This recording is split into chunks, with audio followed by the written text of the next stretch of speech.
Atëre, fillojmë me pikën e dytë të rendit ditës për ligjin për disa shtesa dhe ndryshime në ligjin 78/95 të datës 27/1/1995, Kodi Penal i Republikës së Shqipërisë i ndryshuar. Kemi nisën deputeti nga zonja Rita Tabaku, nga kolegja Rita Tabaku, dhe për këtë kemi ftuar fillimisht kolegen për të bërë prezantimin e saj, dhe pastaj do të vazhdojmë me relatorin, me zotin Ervin Hoxha. Por, zonja Tabaku, me njërë fjala është për ju.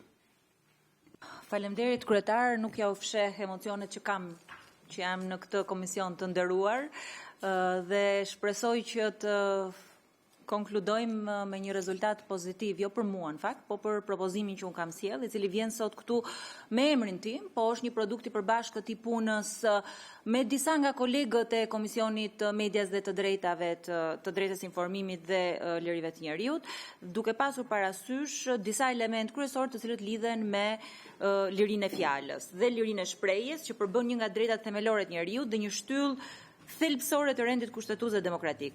Kjo e drejtë e garantuar në nenin 22 dhe 23 të Kushtetutës Republikës Shqipërisë, po ajo që është më e rëndësishme nga neni 10 i Konventës Europiane të Drejtave të Njerëzit, nuk ka një vlerë veç individuale, po luan një rol vendimtar për realizimin dhe mbrojtjen e drejtave të njerëzit dhe në funksion efektiv të demokracisë. Ka pasur një debat të vijueshëm, nisur që nga viti 2007 deri në vitin 2012, kur ligjvënësi shqiptar ndërhyri për herë të parë në drejtim të dekriminalizimit të fyerjes dhe shpifjes për shkak të detyrës ndaj subjekteve të veçanta dhe të posaçme. Ky debat ka qenë i lidhur me dy element, ose ajo që është më e rëndësishme thuhet për të balancuar dy element të rëndësishëm, të drejta kushtetuese. Nga njëra anë liria e fjalës dhe shprehja e mendimit në çdo formë të saj si parakusht i pluralizmit demokratik, dhe nga ana tjetër mbrojtja e dinjitetit, nderit, reputacionit të individit. Në përmbushje edhe të detyrimeve që rrjedhin nga neni 17 i Kushtetutës, është theksuar vazhdimisht se çdo përgjigje shtetërore ndaj sjelljeve të konsideruara që devijojnë duhet të jetë proporcionale edhe me rrezikshmërinë e tyre shoqërore.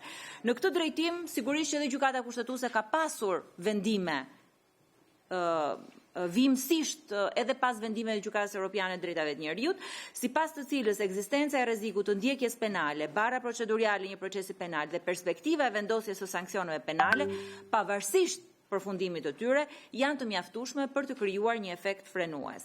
Ju jeni edhe prej njohjes që kanë gjithë anëtarët e nderuar të këtij komisioni, jeni ndjeni edhe për vendimet dhe rekomandimet që ka marrë Këshilli i Evropës, që nga viti 2007 drejt dekriminalizimit të shpifjes, rezolutën e vitit 2008 tregues për media në demokraci, rekomandimin e 2016 të Këshillit të Ministrave për sigurinë e gazetarëve dhe aktorëve të medias, është vendosur një standard i qartë. Dekriminalizimi i shpifjes dhe shmangja e përdorimit të ligjit penal për mbrojtjen jo vetëm të gazetarëve, po të çdo individi, të çdo qytetari, i cili është vendosur si standard për mbrojtjen e reputacionit, dhe nga ana tjetër detyrimin e shteteve që të marrin masa efektive proporcionale parandaluese për të mbrojtur gazetarët nga dhuna, nga kërcënimet, friksimi, po njëkohësisht kur këto ndodhen edhe si rezultat i ushtrimit të profesionit.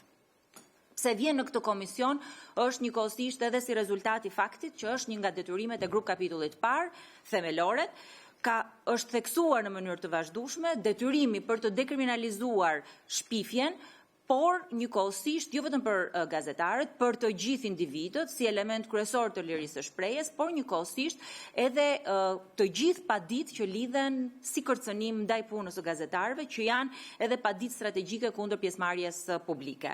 Në raportin e Shtetit të së Drejtës të 2024, që jam e sigurt kolegët këtu e kanë parasysh, sepse është një çështje që është diskutuar të paktën në 10 vitet e fundit me të dhëna shqetësuese në lidhje me sulmen ndaj gazetarëve, dhunës ndaj gazetarëve dhe përdorimit të kodit penal dhe veçanërisht në enin 119 dhe në enin 120 si mjete presioni për lirinë e shprehjes, thuhet që 45 incidente kanë ndodhur me kërcënime, presione, sulme ndaj gazetarëve dhe organizatave mediatike.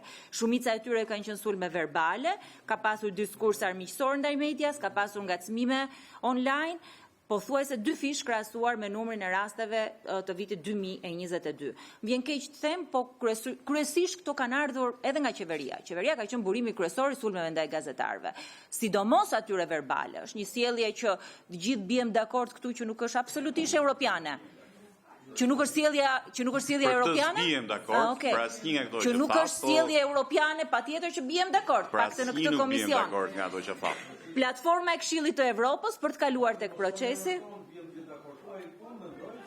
që kjo nuk është një sjellje europiane.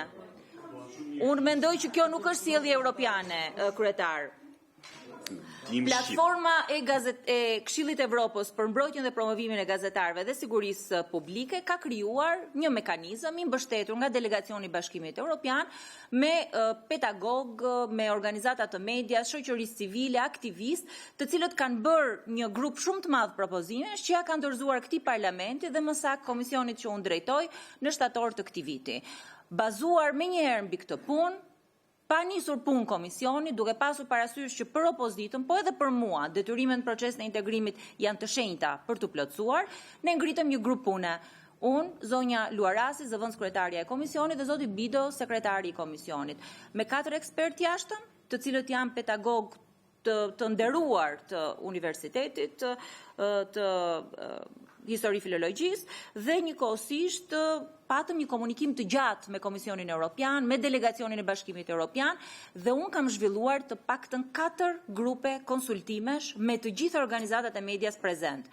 Në procesin e hartimit të ligjit ka marrë 45 komente, të cilat i kam pjesë të dosjes dhe unë shpresoj që t'ja u vendos në dispozicion që t'i keni parasysh dhe kemi arritur në këto propozime. Duhet kemi parasysh që propozimet që vinë sot këtu kanë pikë prerje edhe me propozimet që ka sjellë qeveria shqiptare, një pikë që do diskutohet në pikën e 2 të rendit të ditës.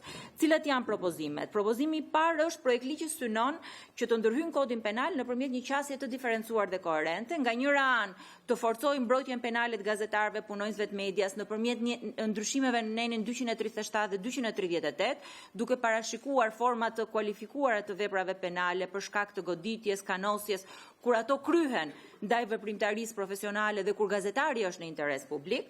Gjithashtu ndryshime në nenin 261, ku synohet mbrojtja më efektive ndaj pengimit të lirisë së shprehjes, censurës dhe shprehjes së informacionit dhe fshehjes së informacionit, dhe nga ana tjetër, unë kam propozuar ashtu siç grupi i ekspertëve i ka sjell komisionit, ashtu siç është konsultuar me organizata shoqërisë civile, ashtu siç dhe Komisioni Evropian thot, dhe un kam këtu të gjithë komunikimet që qeveria shqiptare ka pasur me Komisionin Evropian, dekriminalizimin e plot, pra shfuqizimin e nenit 119, 120 për sa i përket fyerjes dhe shpifjes. Dhe këtu ndahemi me propozimin që ka sjell qeveria shqiptare.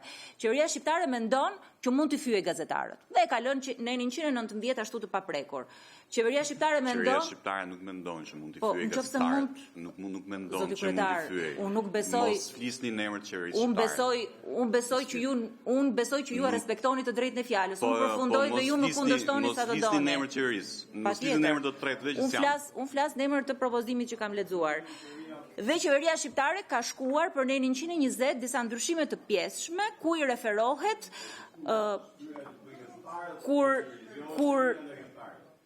kur një gazetar për shkak të detyrës çohet në gjykat dhe ka padi ndaj tij për shpifje. Qeveria shqiptare ka sjell një propozim që këtu ndahemi, i cili thotë që për të gjitha ato organizatat të cilat janë të regjistruara, që sot ka 0 të regjistruara, 0. Kam hapur që KB-n ka 0. Pra që do të thotë propozimi që ka sjellë qeveria shqiptare nuk zbatohet dot, se kur ke 0 të regjistruara, i bie që nuk zbatohet dot ligji.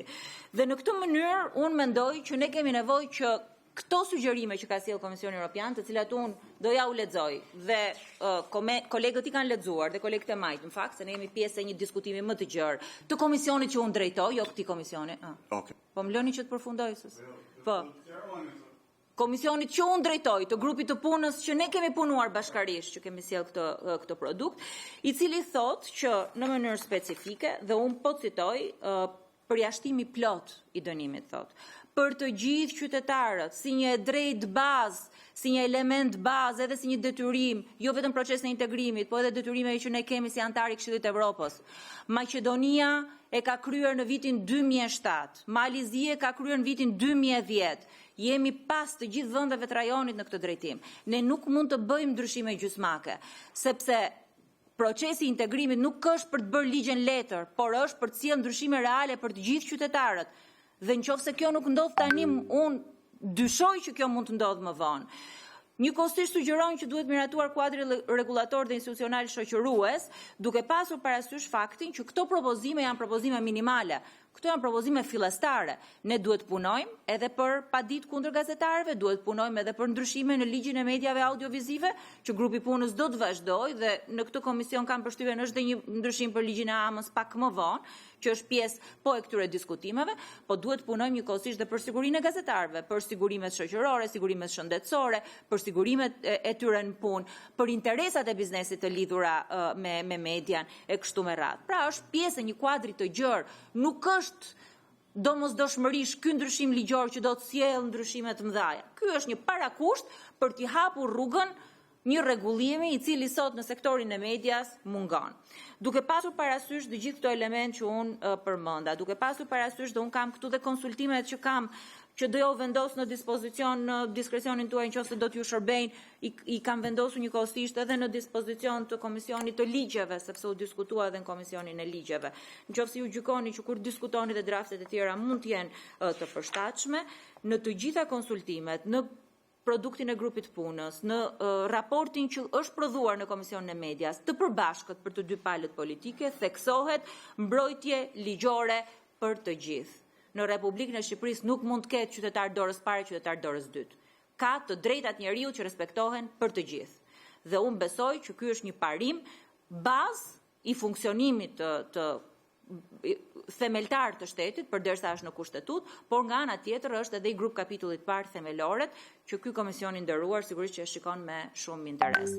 Shumë faleminderit kryetar, e vlerësoj jashtëzakonisht shumë edhe vëmendjen e kolegëve dhe shpresoj që pavarësisht faktit që do votohet apo s'do votohet, dhe unë shpresoj shumë që të votohet, për procesin që unë kam ndjekur, edhe për produktin që ka ardhur deri në këtë komision, unë besoj fort që ne në procesin e integrimit kemi nevojë që të kemi gjithë përfshirje.